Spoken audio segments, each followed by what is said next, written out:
내가 그리스도 안에서 참말을 하고 거짓말을 아니하노라. 나에게 큰 근심이 있는 것과 마음에 그치지 않는 고통이 있는 것을 내 양심이 성령 안에서 나와 더불어 증언하노니, 나의 형제 곧 고륙의 친척을 위하여 내 자신이 저주를 받아 그리스도에게서 끊어질지라도 원하는 바로라. 그들은 이스라엘 사람이라. 그들에게는 양자됨과 영광과 언약들과 율법을 세우신 것과 예배와 약속들이 있고, 조상들도 그들의 것이요 육신으로 하면 그리스도가 그들에게서 나셨으니 그는 만물 위에 계셔서 세세의 찬양을 받으실 하나님이시니라. 아멘. 오늘은 내가 끊어질지라도 라는 제목으로 하나님 말씀 나누도록 하겠습니다. 로마서 8장까지 이제껏 하나님의 놀라운 사랑을 찬미하며 기뻐했던 바울의 논조가 9장부터 약간 바뀌기 시작합니다. 분위기가 달라집니다. 로마서 9장 1절 2절을 보시면, 내가 그리스도 안에서 참말을 하고 거짓말을 아니하노라. 나에게 큰 근심이 있는 것과 마음에 그치지 않는 고통이 있는 것을 내 양심이 성령 안에서 나와 더불어 증언하노니 라고 말합니다. 바울은 큰 근심, 즉 마음에 그치지 않는 고통이 있다고 고백합니다. 왜 그렇습니까?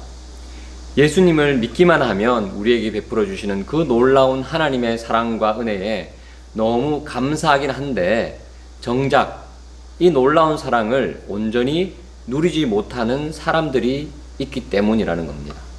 3절을 한번 보십시오. 나의 형제 곧 고륙의 친척을 위하여 내 자신이 저주를 받아 그리스도에게서 끊어질지라도 원하는 바로다. 자신의 동족인 유대인들이 예수님을 그리스도로, 인생의 주인으로 받아들이지 않고 있습니다.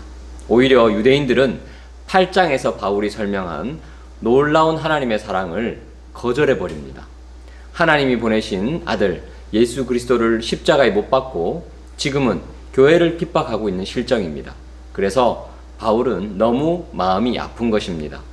구원받지 못한 자신의 사랑하는 동족, 가족, 형제, 자매를 향한 안타까운 슬픔 때문에 심적인 고통을 받았던 것입니다. 그래서 내가 차라리 저주를 받아서라도, 그리고 그리스도에게서 끊어질지라도 내 형제 고륙 친척이 만약 예수님 믿고 구원받아서 하나님의 놀라운 사랑 안에 있기만 한다면 여한이 없겠다라고 고백하는 것입니다. 하나님으로부터 끊어지는 것, 이것은 유대인들이 가장 무서워했고 가장 심한 저주라 생각했던 일입니다. 그런데 그런 저주를 받아도 괜찮으니 제발 나의 동족 유대인들이 예수 믿고 구원받았으면 좋겠다 하는 소원을 지금 바울은 이야기하는 것입니다. 오늘 본문에서 바울이 더욱 안타까워하는 지점이 바로 4절과 5절에 나옵니다. 그들은 이스라엘 사람이라 그들에게는 양자됨과 영광과 언약들과 율법을 세우신 것과 예배와 약속들이 있고, 이스라엘 백성은 이미 하나님으로부터 엄청난 영적 특권을 가지고 있는 민족이었습니다. 그럼에도 불구하고 그것을 누리지도 않고 선용하지도 못했기 때문에 바울은 더 안타까워합니다. 그들은 이스라엘 사람이다 라는 표현이 있죠. 유대인이라는 표현은 외부에서 부를 때, 이스라엘이라는 표현은 내부에서 스스로를 지칭할 때 주로 쓰는 명칭입니다. 이스라엘이라는 민족의 이름은 하나님께서 야곱에게 선물로 주신 것입니다.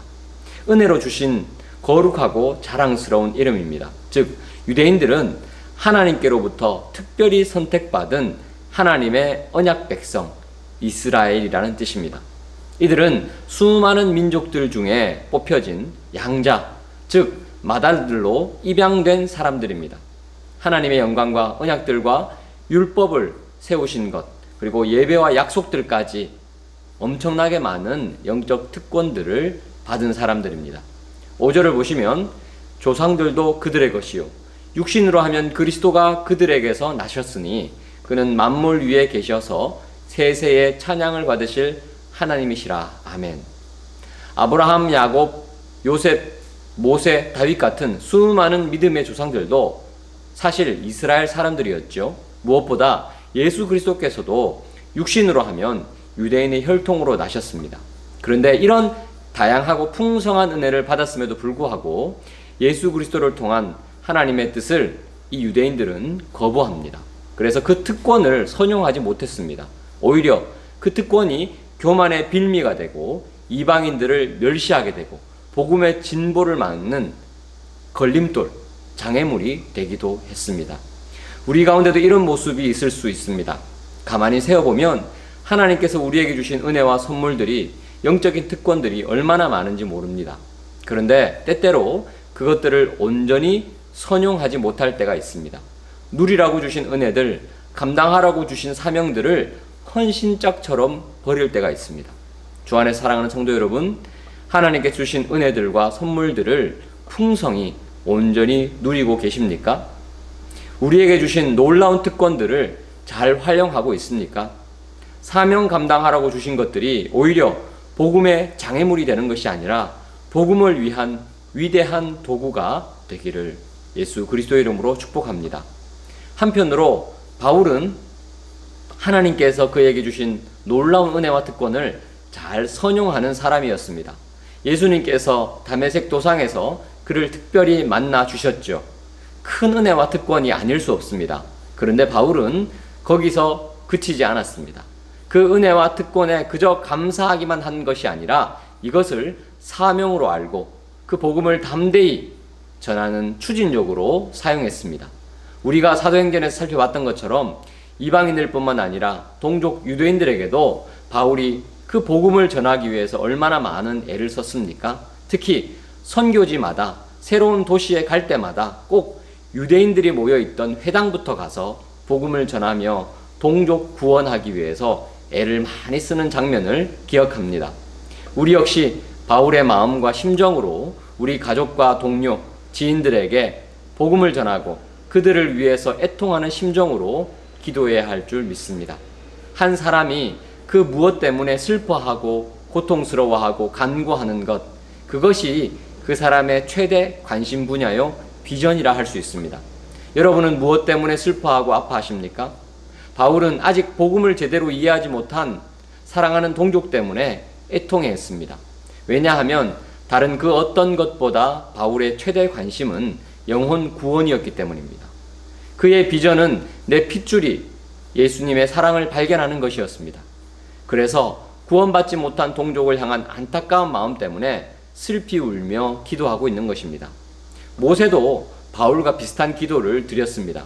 출애굽기 32장 32절을 보시면 그러나 이제 그들의 죄를 사하시옵소서.